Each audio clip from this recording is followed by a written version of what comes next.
Hello everyone, আজকের ভিডিওটা সম্পূর্ণ শেষ অবধি দেখেন। দেখলে খুব ভালো হয়। দেখেন, শেষ অবধি দেখেন। আপনারা আমার ভিডিও দেখেছি, শেষ পর্যন্ত কেউ দেখেন না। এই ভিডিওটা দেখুন।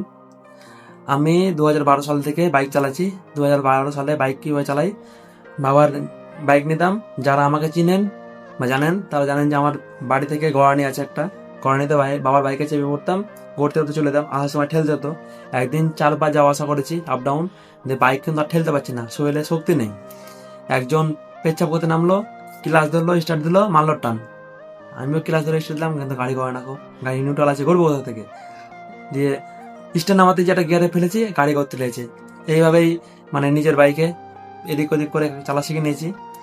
আর বাইক নিয়ে আমি যেমন দার্জিলিং, মালদা, কলকাতা এদিক ওদিক অনেক ট্যুর করি। আর প্রত্যেক দিনই চেম্বার বন্ধ করে আমার বন্ধুদের সাথে, পলসনা হোক, আজিমগঞ্জ হোক, জিয়া গাছ হোক, আপনারা তো দেখতে পান স্টোরি, চা খেতে বা এই করতে করতে যায় ডেলি। মানে কম করে 20 কিলোমিটার, 30 কিলোমিটার রানিং হয়, 50 কিলোমিটারও আপ ডাউন হয়।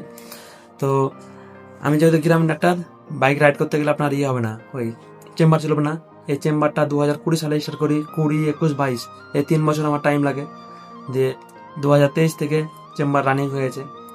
তো আমাকে বড় বাথান, মিল্কি, রানী দেখি, এমনি এদিক ওদিক করে রামনাগা, মটর দিকে, বাতাবর, সুষ্টিনাগা করে 10টা গ্রামে ডাকে পেশেন্ট দেখতে। সেই জন্য মোবাইলে, হেলমেটে মোবাইল মাউথ লাগাইছি বা মোবাইল স্ট্যান্ড লাগাইছি।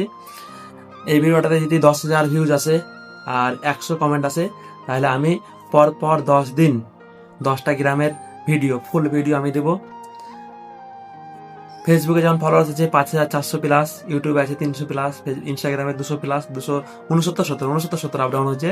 তো ইনস্টাগ্রাম, ইউটিউব, ফেসবুক, 3জন আগে বলছি। তার মধ্যে ফেসবুকে যদি 10,000 ভিউজ আসে আর কমেন্ট আসে 100টা, তাহলে আমি পরপর 10 দিন 10টা গ্রামের ভিডিও ফুল দেবো। কোনো জানামাতা ভিডিও না, ফুল ভিডিও, প্রপার ভিডিও দেবো 10টা গ্রামের। তো টাটা, বাই বাই, সবাই ভালো থাকবেন। আর আশেপাশে যারা ভিডিওটা দেখছেন, তারা একটু ভিডিওটা বেশি বেশি শেয়ার করবেন। আর তাদের যদি কোনো রকম মানে কোনো অসুখ হয়ে থাকে, মানে চেষ্টা করবো, ওপরওয়ালার কাছে দোয়া করবো যাতে কোনো রকম অসুখ না হয়, না হলে ভালো। আর যদি অসুখ হয়ে থাকে, যদি মনে হয় গ্রামীণ একটা তোমার কাছে গেলে আমার অসুখটা ভালো হবে বা ও মেডিসিন দিতে পারবে, তাহলে সবাই হাতে পয়সা নিয়ে আসবেন, খালি হাতে কেউ আসবেন না। টাটা, দেখা হচ্ছে কালকের ভিডিওতে।